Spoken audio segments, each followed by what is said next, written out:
What is up, YouTube? Welcome to the video. You clicked on this video because you want to grow a Christmas tree back. Just like we got right here, a Christmas tree back, a back so clean and crisp. It looks like a Christmas tree with your erectors coming up into that lower lat, looking like a Christmas tree where it's nice and feathered in that mid back area. So how do we build that back? How do we make it look like this tree right next to me? It's simple. It's got to follow these 4 steps and make sure we're training these to achieve that Christmas tree back. So when training for that Christmas tree back, there are 3 parts of the back we want to emphasize and develop. 1 is gonna be your lats. 2 is gonna be your upper back, your rear delts, your rhomboids or traps. And 3 is gonna be the lower back, the erectors. So it's very important to develop all 3 of those areas. Your back isn't just your lats. It comprises of all those muscles, ton of muscles on your back, make it get that 3D Christmas look. So step 1 is training your lats. How do you develop big lats that look like wings, that look like at any moment you can just take off and fly away like a bird? So step 1, with that, how are you gonna train your lats? There are 2 ways and 2 movement patterns you wanna hit that are really gonna target your lats. That's gonna be your horizontal pulling movements, which are any sort of row variation. And then that's gonna be your vertical pulling movements, which are gonna be pull downs, pull up variations, pull over variations that are gonna develop the width of the back. So we'll start with the horizontal pulling exercises. My favorite ones, the classic barbell row. I mean, you can't go wrong with a barbell row. That's just gonna develop mass and thickness on your back. The best part with the barbell row, and I think the setup, is setting up at a 45 to 90 degree angle. That way you also get some lower back development with it as well, because you're gonna hit your erectors, having to hold that isometric position, your hamstrings and lower back's gonna really develop that. And it's just an all-around compound movement for your back. Gonna develop pretty much every part of your back, your lower back, your lats, even your upper back, your rear delts, rhomboids, traps. That is a staple movement. Make sure you're doing those. I like going heavy in those, 5 to 8 rep range, banging out a lot of sets, 4 to 6 sets, really getting a good burn there. Biggest thing with those though, is that range of motion and kind of momentum. So how much momentum you use, how much shouldn't you use? I wouldn't say you have to be incredibly like super like you can't move an inch, your torso can't move an inch, but also you don't want to be just flinging around, you know, having no control over it. So I think kind of happy medium where you meet in the middle. I think the biggest thing with that is thinking about pulling right towards that belly button level, and then a nice and controlled on the way back squeeze, get a full range of motion there. That's gonna be biggest cues for that. As far as like momentum, you know, keep it subtle, not too much, have parameters. I think with that movement, you kind of reach technical failure. You kind of stay within parameters, and once, you know, the swinging starts getting excessive, maybe that's when you cut a set because you want to get those quality reps in. So that's the first rowing exercise. The next rowing exercise is any sort of chest supported row variation, whether that's a dumbbell chest supported row. Those are awesome because able to get that huge reach at the bottom, really reach the ground, then squeezing at the top. And then a T-bar chest supported row. Same thing, you're getting that huge reach at the bottom because that pad, you're able to pull your lats down and then squeeze up. Also, if you have access to some machines like a hammer strength machine, a plate loaded machine, a stack loaded machine, those are awesome as well. Any sort of chest supported row movement where you're a little more strict with it because you're doing those barbell rows, maybe you're using a little momentum, and then those chest supported rows, you can really lock in and really isolate those lats. And then the third rowing movement that I love is a cable row. Cable rows, same thing, common theme throughout, huge stretch. You can really reach and get a big stretch, and then you can really pull and squeeze at the top. Stretch and squeeze is what you're gonna hear a lot, but any sort of cable row, whether that's a seated cable row, any sort of attachment, neutral grip, overhand, underhand, single arm, really squeeze those back. So those are the rowing variations, the horizontal pulling exercises to hitch your lats. The next way to develop your lats is gonna be any sort of pull down or pull up variation where you're pulling vertically. So your classic pull up chin ups, neutral grip pull ups, overhand pull ups, hammer those. Those are staple movements. You can never get too strong in a pull up because once you're able to do your body weight for a certain amount of reps, the beauty is you can grab a weight belt and you start adding weight to it. So pull ups, hammer those. I think with as far as grip position, you can play around with it, but whatever grip you choose, try to stick with it for at least a block, a couple weeks, and then maybe change it up after that. So maybe you really like the neutral grip, you do that for 8 weeks, and then you change it up, you go overhand grip. But pull-ups, biggest thing with that is gonna be that full lockout at the bottom. So all you gotta do, bring the chin to that bar height, and then really nice and controlled on the way down. Full lockout of the arms. Don't half it where your elbows are bent. Full lockout, get that full stretch at the bottom, and then bring that chin back up. Really big part is that control on the way down and getting that full lockout. Just bring that chin to the bar. Same thing kind of with rows. Technical failure, it's kind of hard to go failure in there because you can start using momentum. So I just go to technical failure where it's like, once I start kipping and start using my legs a little bit, then that's kind of when I stop the set to make sure I'm getting quality reps in there. So pull-ups, any sort of pull-up, neutral grip, underhand, overhand, hammer those, get strong in those. That's another compound movement. Get a belt, go heavy in those. You can go heavy reps where you're in that 1 to 6 range. You can go higher rep sets, do a variety of both, throw it in twice a week. Hell, you develop wings in no time. And then another vertical pulling movement that's incredibly important is gonna be any sort of pull down variation. So a lap pull down, again, with the grip, you got neutral grip, you can go overhand, underhand, you go single arm, you go machine pull downs.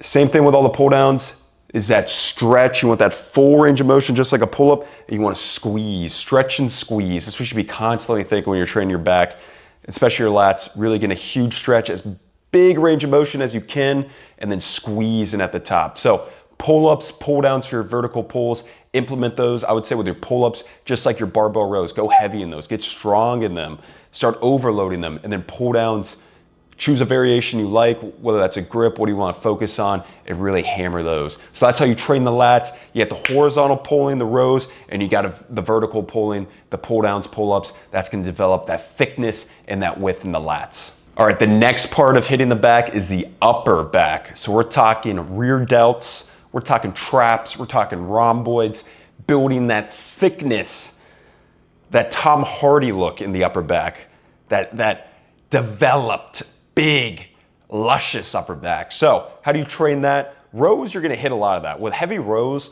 I mean, you're gonna hit your upper back, you're gonna get a lot of rear delt, a lot of trap with that, just through that. But you also want to isolate that area to really develop it and really feel that muscle and get its time under tension. So rear delt variations, couple great ones, any sort of reverse fly variation. So a single arm cable reverse fly, really stretching and reaching across the body and squeeze and having a slight bend in the elbow, squeezing that rear delt, getting a full range of motion. Those are awesome using a cable machine, get full tension.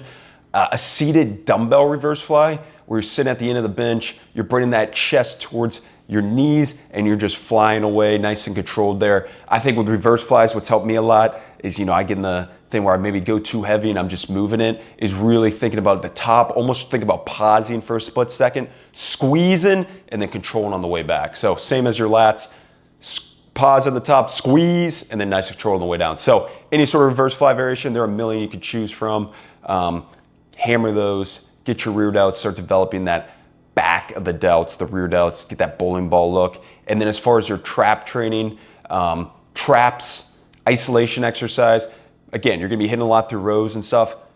A sneaky good one, Olympic lifts. If you wanna develop some big traps, if you're Olympic lifting, if you're snatching, if you're cleaning heavy, I mean, that violent shrug is gonna develop your traps as well. But if you want some trap isolation shrugs, you can never shrug enough. Shrug-a-lugga, shrug all day, baby. But some good shrugs, I like a Zercher shrug, where you put that in the crooks of your elbow. You're coming up and down like that. You have 3 parts to your traps. You have your upper, your mid, and lower traps. So that Zercher shrug is gonna develop more of that mid trap, and then kind of more of that upper trap, any sort of barbell shrug, a dumbbell shrug, a seated dumbbell shrug, a chest supported or Kelso shrug. Those are naughty ones I've started implementing. We're supporting that chest there. That's a great trap exercise. So developing the traps, the upper back is super important as well to get that thickness, that good look for your back. So that's step number 2, developing your rear delts and your traps. All right. Now we got to develop the lower back, because that's where you get that Christmas tree look, those erectors that lead into that mid back. So how do you develop that?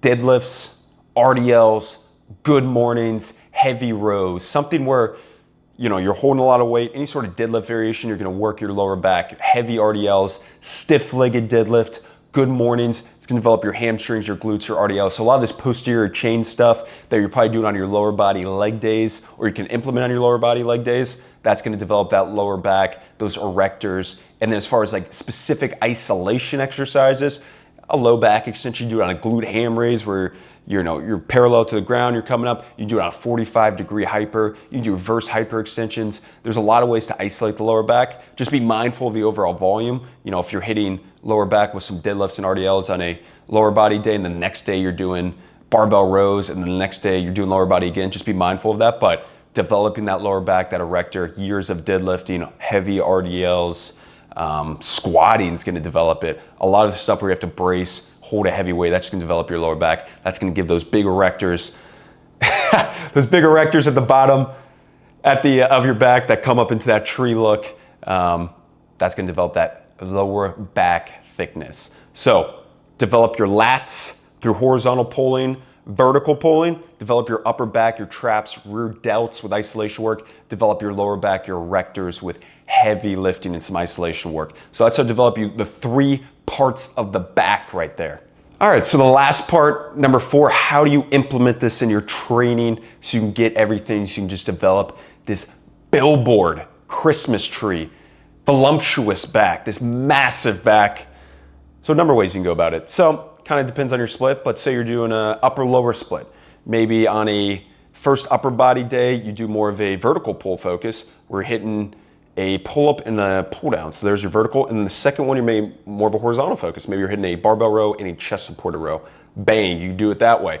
Another way you could do it is you could have more of a focus one day, more of a horizontal focus, but you're still doing vertical work, and more of a vertical focus and a horizontal work on that day. So maybe you're doing a pull up and a pull down and a chest supported row. And the next time you're doing a barbell row, a cable row, and then maybe a pull down on that day. So you kind of periodize it anyway as far as that. You just want to, I would aim to hit everything twice a week. So especially with your lats, try to hit some sort of vertical pulling twice a week, some sort of horizontal pulling twice a week, really develop those lats. And then as far as your upper back, developing that, throwing in isolation exercises for your rear delts twice a week, whether that's cable flies, whether that's a seated fly, throwing in some trap work maybe once a week. I would say trap work, if you're doing a lot of Olympic lifting, a lot of heavy rowing, maybe you don't have to do a ton of it.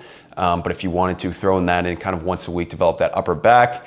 And then as far as the lower back, that can be done on a lower body day. Maybe you do a pull day and you want to do deadlifts on that day. But if you're hitting your heavy deadlifts, RDLs, good mornings, low back extensions on your leg day, then you're already developing that. And then you're getting your barbell rows and your upper body days. As long as you're smart with it, you're not overdoing your lower back, you really develop that way. So number of ways you can go about it. You could have a vertical focus for your lats. You could have a horizontal focus for your lats. Maybe do a full upper body where you just hit one vertical, one horizontal each time. I would just, again, aim twice a week, vertical pulling, twice a week, horizontal pulling, however you want to do it. If you want to have an emphasis one day, or if you just want to hit them both. Hit the lower back probably twice a week if you're doing heavy RDLs, heavy deadlifts, maybe some isolation work with those low back extensions, and then hitting that upper back with some rear delt flies, everything along those lines. So back training's fun. I don't know anyone who doesn't want to have just a massive back. Having a big back's just a status symbol. It's just cool to have it, look like a Christmas tree. It's the holiday season. That's what we want. So that's how you develop it. That's my tips to developing the back. Just years of heavy pull-ups, I think, are key. Can't emphasize that enough. Get heavy in your pull-ups. Get a belt, overload the hell of them. I think that's number one. Heavy barbell rows, RDLs, but keep it simple. You have to overdo it. If you feel your back working, your back is working. So wrap the video up here. Appreciate everyone watching. Go develop those backs this winter season. Walk up. Maybe you don't even need a Christmas tree this year because everyone just stand around your back and put the ornaments on your back because it's so well developed, looking like a Christmas tree. That's the goal for us. But anyways, appreciate everyone watching the video. I'll see you in the next one.